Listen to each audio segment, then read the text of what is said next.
A very good morning, class. So today we are going to begin with a new chapter, that is fraction, and this is chapter number 7 in our books.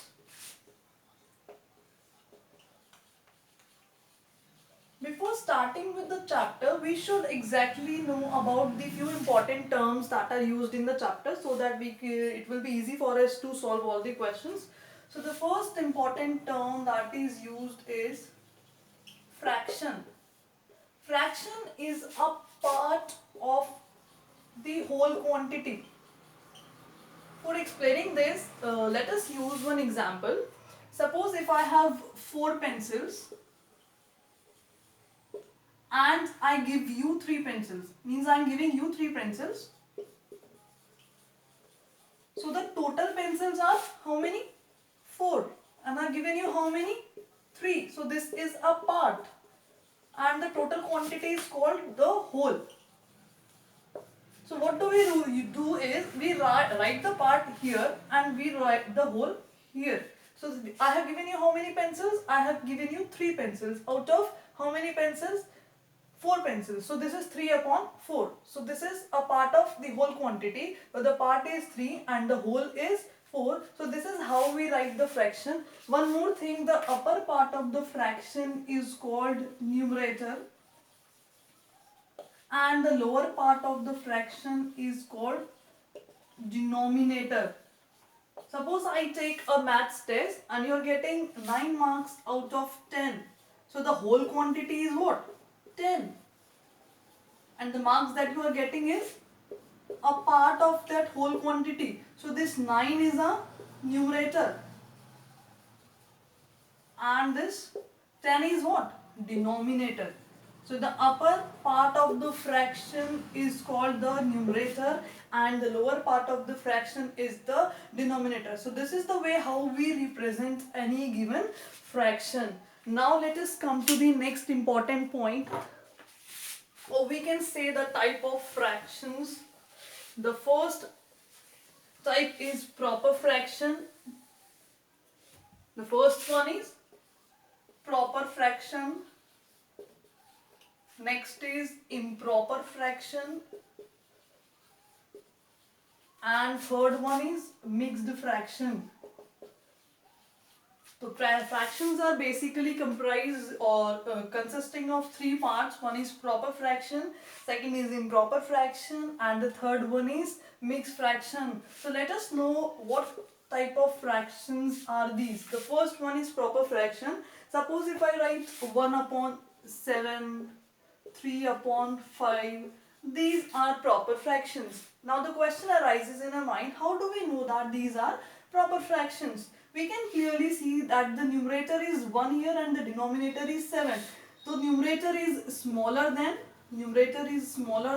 the denominator. Here also the numerator is 3 and the denominator is 5. So we can clearly see that the numerator is again smaller than the denominator. So as a conclusion, we can say that the proper fractions are the fractions in which the numerator is smaller than the denominator. Next comes to improper fractions. Suppose if I write 7 upon 3, 9 upon 5.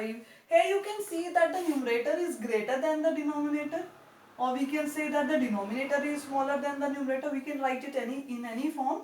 So you can clearly see that the numerator is greater than the denominator. So the fractions in which the numerator is greater than the denominator are called the improper fraction. Next comes the mixed fraction.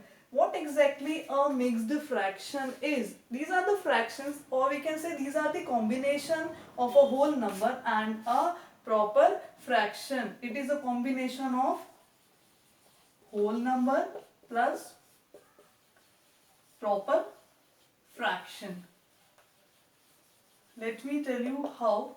Mixed fraction are represented in the form of like 2 whole 1 upon 5. We read it as 2 whole 1 upon 5. So this is a whole number and this is what? This is the proper fraction. So the fractions which consist of both whole numbers and proper fractions are known as mixed fraction, or we can read it as 2 whole 1 upon 5. One more thing, we can convert improper fractions into mixed fractions or mixed fractions into improper fractions. Let me tell you how. This is 7 upon 3. It means I can divide this 7 by 3. How will divide it? This will divide it like this. 3 2s are 6. What you will get is 1. 1 is the remainder. This 2 is the quotient. This 1 is the remainder. And this 3 is the divisor. So we can write it in the form of Q whole R upon D. How? What is Q here? 2. What is R here? 1. And what is D here? 3. So this 7 upon 3, the 7 upon 3 can be written as 2 whole 1 upon 3 in mixed fraction, or this is how we can convert improper fractions to mixed fractions. Now next come how we can convert mixed fractions to improper fraction. This is also very simple. Let me tell you how to convert a mixed fraction to improper fraction. Suppose we can take this example only, 2 whole 1 upon 3. What do we do? This is a mixed fraction and we need to convert it into improper fraction. So what exactly we do is we'll multiply this 3 with 2 and I'll add this 1. What I will do? 3 into 2 plus 1 upon, and the denominator will remain the same. So this is 3 2s are 6 plus 1 is 7. 7 upon 3. So again I will be getting the same fraction, or we can say the improper fraction, because this is a type of fraction only. So I can easily write improper fraction in the form of mixed fraction or mixed fraction in the form of improper fraction. So this was all about the type of fractions. There are two more types of fractions. One is like fraction and the second one is unlike fraction. So let us know what exactly these are. Like fraction and unlike fractions. First one is like fraction and the second one is unlike. These are also the type of fractions. They may ask you to classify the fractions, given fractions, as like fractions and unlike fractions. They can give you a certain type of fraction and they may ask you to classify into like fractions and unlike fraction, and what you need to do is you have to separate them into like and unlike. Now how will you do? The like fractions are the fractions in which the denominators are same. Suppose if I write 1 upon 7, 2 upon 7, 5 upon 7, all these are like fractions. Why? Because the denominators are same. Hence these fractions are like fractions. But in unlike fractions, the denominators are not same. So what will they suppose? Let us take an example. 3 upon 5, 7 upon 11, 9 upon 16, or we can take any etc, any other example. So here the denominators are different. Hence these fractions are unlike fractions. So the basic difference between like fractions and unlike fractions is this. In like fractions the denominators are same, and in unlike fractions the denominators are different. Next is equivalent fractions. Let us know what equivalent fractions are. This is a bit complex but not that much complex. Sorry, it is equivalent.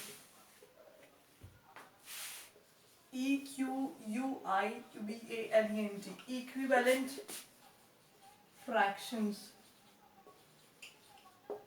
Now let me tell you what equivalent fractions are. The fractions having the same value even if the numerator and the denominators are different. Suppose if I write 1 upon 5, 2 upon 10, this is the example that we are taking just for the explaining you. 3 upon 15, 4 upon 20 and so on. You can clearly see that the numerators and denominators are different in each and every fraction. Still these fractions are equivalent fractions. How? If I multiply this 1 upon 5 with 2, I'll get what? 2 upon 10. If I multiply this 1 upon 5 by 3, I'll get 3 3 upon 15. If I multiply this 1 upon 5 by 4 in the numerator and denominator. Whenever we multiply something, we multiply with the numerator also and with the denominator also. Then this will become 4 upon 20. This means one and the same thing. The fraction will remain the same, or we can say, if I can write 2 upon 10 as, if I reduce it into simplest form, then this will be 2 ones are 2, 2 fives are 10. We'll be getting 1 upon 5. Here also, if you reduce 3 upon 15 into simplest form, what will you do? 3 ones are 3, 3 fives are 15. Again 1 by 5. If I reduce 4 upon 20 into simplest form, what will you get? 4 ones are 4, 4 fives are 20. Again 1 upon 5. So in each and every case, you are getting 1 upon 5 only. So it means all these fractions are similar to each other, or we can say that these fractions are equivalent fractions. Here the numerators and denominators are different, still these fractions are equivalent fractions, because on reducing these fractions you are getting the same value which cannot be reduced further. So this was all about the important terms that are used in the chapter fractions. Each and everything of this chapter and the question will be based on these important terms only.